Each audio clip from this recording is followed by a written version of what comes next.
그러니까 오늘뿐만이 아니라 앞으로의 그 강의 속에서 이제 우리가 생각해 볼 내용은 이제 제목은 이제 그 포스트 모던 시대 노장 읽기라고 해놓고 도가 철학과 서양 철학의 만남이라고 했지만은 아, 이 중에서 몇 가지 먼저 이제 짚어볼 점들이 있는데 과연 서양 철학과 도가 철학이 만날 수 있다라고 할 때의 전제들을 따져봐야 되는데 우선은 지금 우리가 말하는 도가 철학하고 서양 철학의 비슷한 어떤 논의들의 구조가 과연 전통 노자 속에 들어있는 전통적인 노자라고 하는 텍스트 속에 들어있는 내용을 그대로 가지고 비교를 하는 것이냐? 그렇지가 않다는 데 문제가 있어요. 기본적으로 우리가 지금 전통 도가 철학이라고 하는 것이라고 하는 것 자체가 20세기의 근대화 과정의 산물입니다. 실질적으로. 그러니까 전통 도가 철학을 서양적인 방식의 철학으로 재해석하는 과정에서 형성된 것들이고 그 속에는 물론 당연히 중요한 문제들이 개입이 되어 있는데 바로 서양 철학적인 용어들로 노자나 장자라는 텍스트를 번역했다는 데 문제가 생깁니다. 그런 몇 가지 사례들을 이제 오늘 짚어볼 테고요. 그리고 실제로 이제 우리 사회에서 노장 철학하고 서양 철학에 대한 얘기가 실질적으로 많이 그 관심을 갖게 된 건 사실상은 90년대 들어서라고 할 수 있는데 거기에는 몇 가지 계기들이 있습니다. 왜냐하면은 농담 삼아서 얘기를 하면은 우선 육아 철학은 텍스트 읽어야 될 내용들이 무지하게 많아요. 근데 노자는 짧지 않습니까? 그러니까 서양 철학 하시는 분들이 노자를 쉽게 생각을 해요, 우선. 그리고 읽다 보면은 언어와 같은 문제. 특히 20세기 철학에서 그러니까 우리나라 같은 경우 특히 이제 그 독일 철학의 전통하고 그 미국 철학의 전통 두 가지가 거의 주류라고 할 수가 있는데 물론 이제 프랑스 철학이라고 하는 프랑스 철학의 유행은 실질적으로 90년대 들어와서 아주 특수하게 생긴 현상이라고 볼 수 있을 것 같아요. 그런데 그 미국 철학의 중심적인 성격 자체가 이른바 분석 철학을 중심으로 해서 언어에 대한 관심이 굉장히 지대하지 않습니까? 그런데 노자나 장자 속에 보면은 언어에 관한 논의들이 많아요, 실질적으로.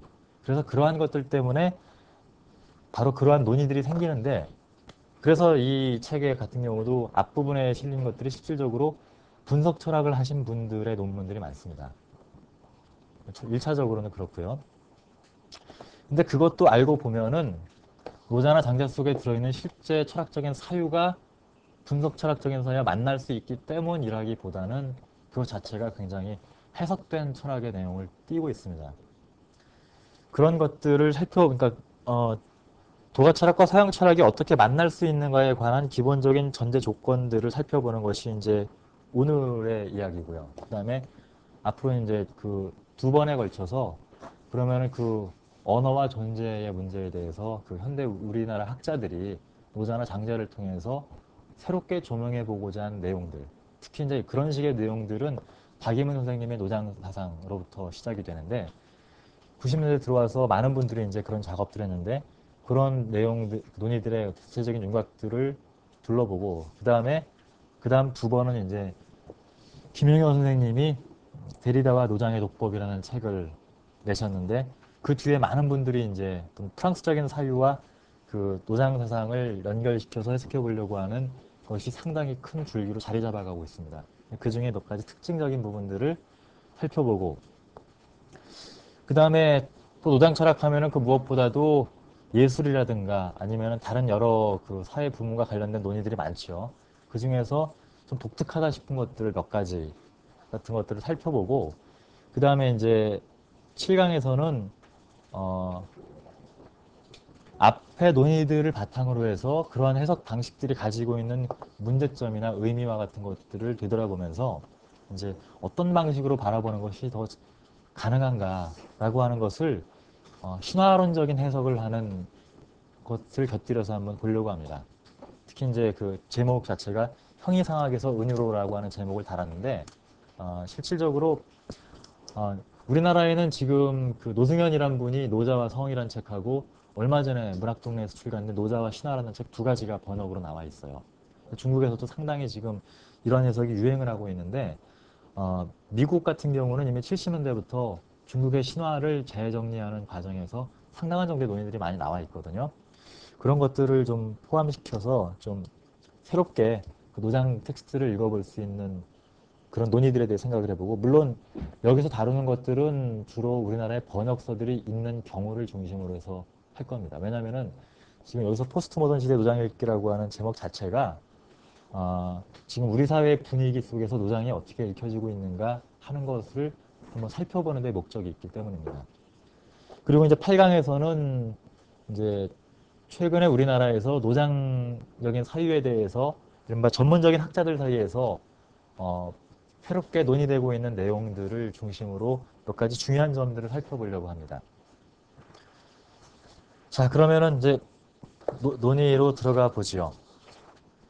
자, 오늘 그 양이 좀 많이 나눠드렸는데, 오늘 나눠드린 것들은 이제 참고 자료로 보시라고 제가 드린 거예요. 그러니까 1강이라고 쓴 부분에서 이제 1쪽, 2쪽, 3쪽, 4쪽, 5쪽, 6쪽, 7쪽 부분까지는 우리가 이제 오늘 대충 논의들을 한번 논의를 해볼 거고요. 그 다음에 8쪽 붙어 있는 것은 요번에 다시 복간된 아카필로에 제가 기고했던 글인데,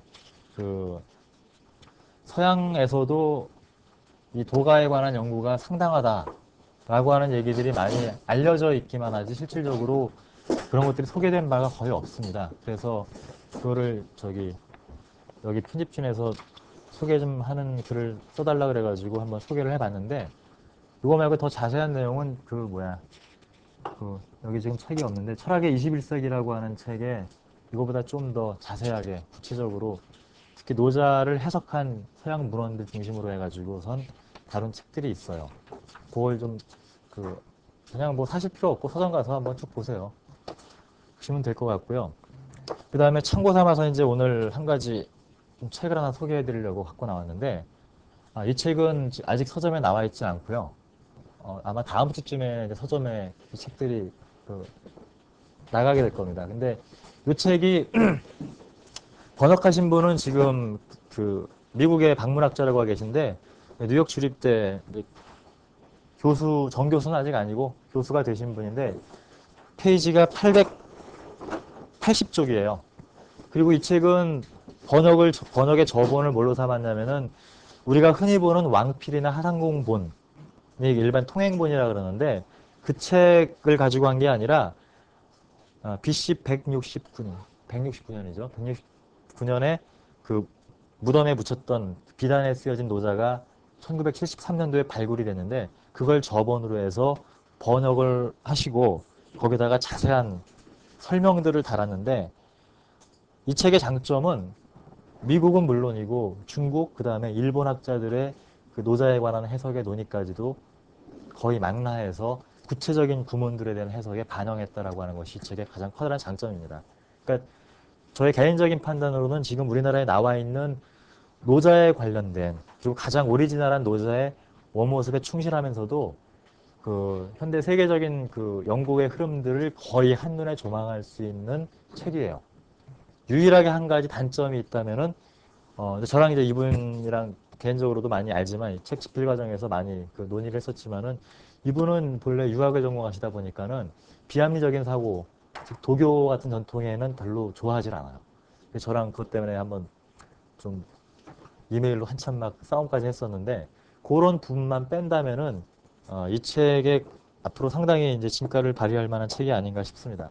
그러니까 혹시나 노자를 읽어보시고 싶다. 그리고 지금 현대적인 해석